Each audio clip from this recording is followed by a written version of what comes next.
அகர முதல எழுத்தெல்லாம் ஆதி பகவன் முதற்றே உலகு. பாக்குப்பன். வணக்கம். இன்று என் பிதற்றல் ஔவையின் அமுதமொழி. சான்றோர் பெருமக்களே, இன்று கணபதி திருநாள்.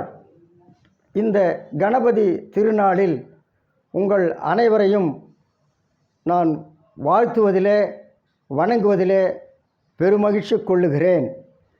கணபதி திருநாள் வாழ்த்துகள் சான்றோர் பெருமக்களே. ஔவையின் அமுதமொழி. ஔவையார் பாடிய 2 பாடல்களை பற்றி நாம் இன்று சிந்திக்கலாம் என்று எண்ணுகிறேன். அதற்கு முன்பு ஓரிரு பாடல்கள் பாடி அதை தொடங்கலாம் என்று நான் நினைக்கிறேன். குள்ளக்குள்ளனே குண்டு வைத்தனே, குள்ளக்குள்ளனே குண்டு வைத்தனே, வெள்ளிக்கொம்பனே விநாயகா சரணம் சரணம், விநாயகா சரணம் சரணம். குள்ளக்குள்ளனே குண்டு வைத்தனே, வெள்ளிக்கொம்பனே விநாயகா சரணம் சரணம். எம்பெருமான் கணபதி பெருமானின் திருவடிகளை வணங்கி இன்னொரு நல்ல பாடல். பிள்ளையார் பிள்ளையார் பெருமை வாய்ந்த பிள்ளையார், பிள்ளையார் பிள்ளையார் பெருமை வாய்ந்த பிள்ளையார், ஆற்றங்கரை ஓரத்திலே அரச மரத்தின் நிழலிலே, ஆற்றங்கரை ஓரத்திலே அரச மரத்தின் நிழலிலே வீற்றிருக்கும் பிள்ளையார், வினைகள் தீர்க்கும் பிள்ளையார், வீற்றிருக்கும் பிள்ளையார், வினைகள் தீர்க்கும் பிள்ளையார். யானை முகம் கொண்டவர் 5 கரங்கள் உடையவர், யானை முகம் கொண்டவர் 5 கரங்கள் உடையவர், பானை வயிறு படைத்தவர் பக்தர் குறையை தீர்ப்பவர், பானை வயிறு படைத்தவர் பக்தர் குறையை தீர்ப்பவர். மஞ்சளிலே செய்யினும் மண்ணினாலே செய்யினும், மஞ்சளிலே செய்யினும் மண்ணினாலே செய்யினும், 5 எழுத்து மந்திரத்தை நெஞ்சில் ஆழ்த்தும் பிள்ளையார், 5 எழுத்து மந்திரத்தை நெஞ்சில் ஆழ்த்தும் பிள்ளையார், பிள்ளையார் பிள்ளையார் பெருமை வாய்ந்த பிள்ளையார். ஆறுமுக வேலனுக்கு அண்ணனான பிள்ளையார், ஆறுமுக வேலனுக்கு அண்ணனான பிள்ளையார், நேரும் துன்பம் யாவையும் நீக்கி வைக்கும் பிள்ளையார், நேரும் துன்பம் யாவையும் நீக்கி வைக்கும் பிள்ளையார். அவள் கடலை சுண்டலும் அரிய மோதகங்களும், அவள் கடலை சுண்டலும் அரிய மோதகங்களும், கவலையின்றி தின்னுவார் கருணை மாறி பொழிகுவார், கவலையின்றி தின்னுவார் கருணை மாறி பொழிகுவார். கலியுகத்து விந்தைகளை காண வேண்டி அனுதினம், கலியுகத்து விந்தைகளை காண வேண்டி அனுதினம், எலியின் மீது ஏறியே இஷ்டம் போல சுற்றுவார், எலியின் மீது ஏறியே இஷ்டம் போல சுற்றுவார். பிள்ளையார் பிள்ளையார் பெருமை வாய்ந்த பிள்ளையார், பிள்ளையார் பிள்ளையார் பெருமை வாய்ந்த பிள்ளையார். எம்பெருமான் கணபதியின் திருவடிகளை வணங்கி சான்றோர் பெருமக்களே,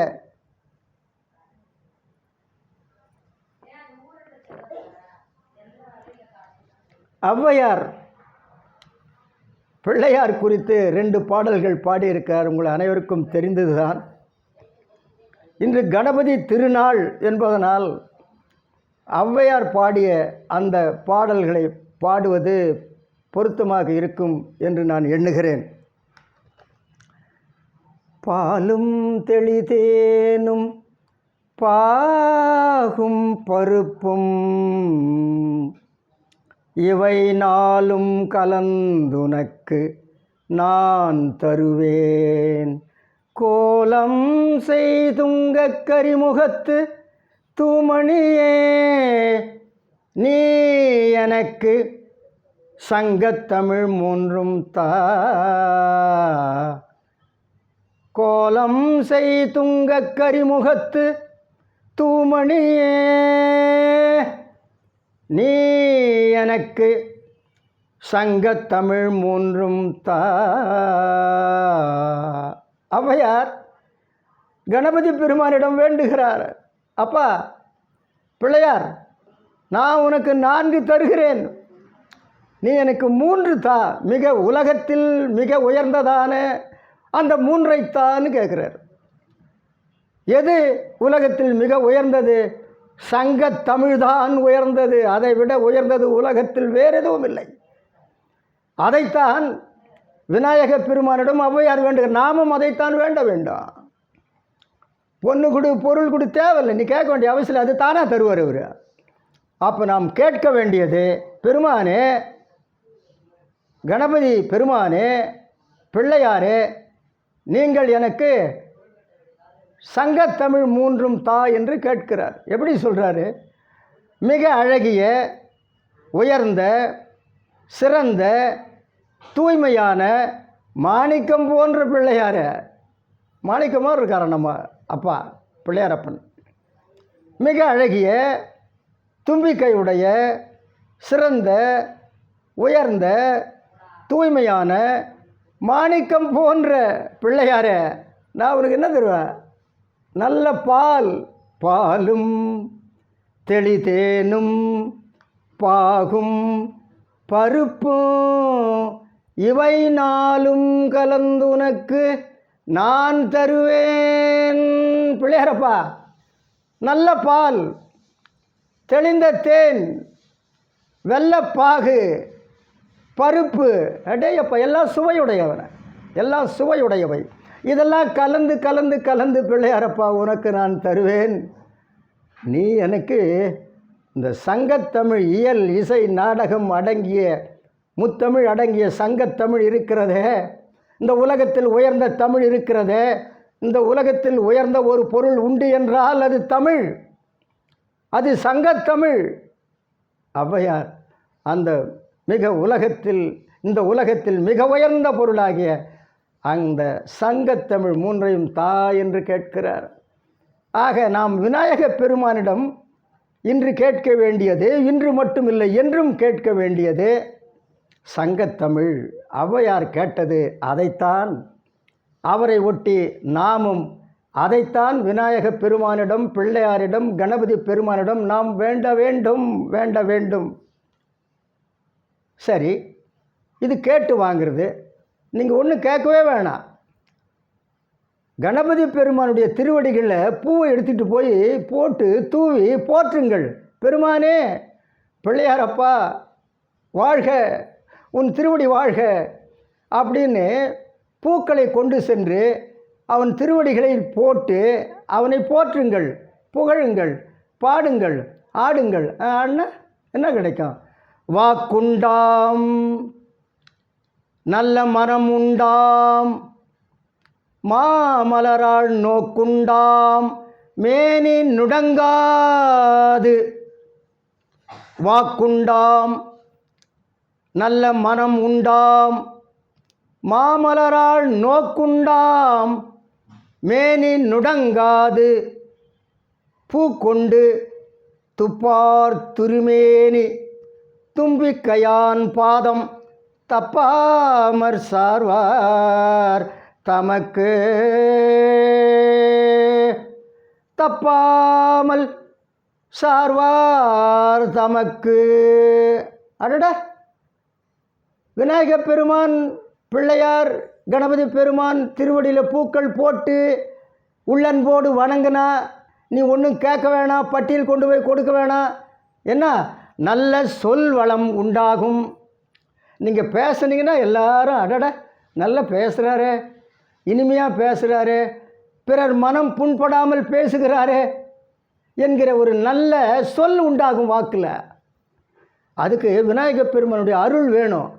சில பேர் சொன்னாலே பிறர் மனம் புண்படுமாறு பேசுவான், பிறர் மனம் புண்படுமாறு பேசுவான். அது தவறு சான்றோர் பெருமக்களே. ஆக நல்ல சொல் வளம் உண்டாகும், நல்ல சிந்தனை உண்டாகும், மனசில் நல்ல எண்ணம் உண்டாகும். அவன் அழிஞ்சு போகணும், அவன் ஒழிஞ்சு போகணும், அவன் உருப்படக்கூடாது, இதெல்லாம் சொன்னோம்னா நாம் தான் உருப்படாமல் போயிடுவோம். சான்றோர் பெருமக்களே, அவன் நல்லா இருக்கட்டும், அவன் நல்லா இருக்கட்டும், இவன் நல்லா இருக்கட்டும் என்று பிறர் நன்மையை நாம் தேட வேண்டும், பிறர் நன்மையை நாம் நாட வேண்டும். வாக்குண்டாம், நல்ல மனம் உண்டாம், நல்ல சிந்தனை வரும் மனசில். அப்புறம் தாமரை மலரில் இருக்கிறாளே திருமகள், அவளுடைய அருள் பார்வை கிடைக்கும். அப்படி சும்மா பார்த்தாள்னா போதும், பணம் வந்து கொட்டும், நீ கேட்கவே வேணாம். மாமலராள் நோக்குண்டாம், திருமகளின் அருள் பார்வை கிடைக்கும், பொன்னும் பொருளும் வந்து சேரும், மேனின்னுடங்காது. பொருள் இருந்தால் மட்டும் போதாது சான்றோர் பெருமக்களே. பெரிய பெரிய பணக்காரனாக இருப்பான், ஒரு அரிசி சாப்பிட முடியாது. பெரிய பெரிய பணக்காரனாக இருப்பான், கொஞ்சம் சக்கரை போட்டு குடிக்க முடியாது. கோடி கோடியாக பணம் இருக்கான், அனுபவிக்க முடியாது. நோய் வந்து தாக்கும். அப்போ அது நோய் வரக்கூடாதுன்னா என்ன பண்ணால், விநாயக பெருமானை வணங்குங்க. மேனின்னுடங்காது, இந்த உடம்பு நோயினால் தாக்கப்படாது, நம்மக்கிட்ட நோய் வராது. நோய் வந்து பார்க்கும், நீ யாரை வணங்குற, விநாயக பெருமானை வணங்க. அப்படியா, நான் உங்ககிட்ட வரமாட்டோமான்னு நோய் போயிடுமா? அட அட அட. ஆக சான்றோர் பெருமக்களே, நல்ல சொல் வளம், நல்ல சிந்தனை வளம், திருமகளின் அருள் பார்வை, நோய் நம்மை அண்டக்கூடாத நிலை, அண்ட முடியாத நிலை, இவையெல்லாம் தானாக வரும். எப்பொழுது? கணபதி பெருமானின் திருவடிகளில் மலர் கொண்டு நீங்கள் போற்ற வேண்டும். எப்படியா விநாயகர் பெருமான் துப்பார் திருமேனி, சும்மா பவளம் போல சக்கச்சவேல் இருப்பார், அப்பனை போல புள்ள. சிவபெருமானை போல சக்கச்சவந்தவர் உலகத்தில் எவனும் கிடையாது. சக்கச்சவேல் இருப்பார் சிவபெருமான், அவருடைய மகன்தான் விநாயகர் பெருமான். இவரும் சக்கச்சவேல் இருப்பார், பவளம் போல் இருப்பாராம். துப்பார் திருமேனி, பவளம் போன்று சக்கச்சவேல் என்று இருக்கிற பெருமானே, உன்னுடைய திருவடியில் நான் மலர்களை தூவுகிறேன், உன்னை போற்றுகிறேன், உன்னை வணங்குகிறேன். அது செஞ்சினா போதும், இதெல்லாம் நீ கேட்கவே வேணாம், தானாக வரும். மேற்கண்டவை தானாக வரும். சான்றோர் பெருமக்களே, இன்றைக்கி கணபதி திருநாள், கணபதி திருநாள். பெருமானின் திருவடிகளை வணங்கி எல்லா நலங்களையும் எல்லா வளங்களையும் பெறுவோமா? வாய்ப்புக்கு நன்றி, வணக்கம்.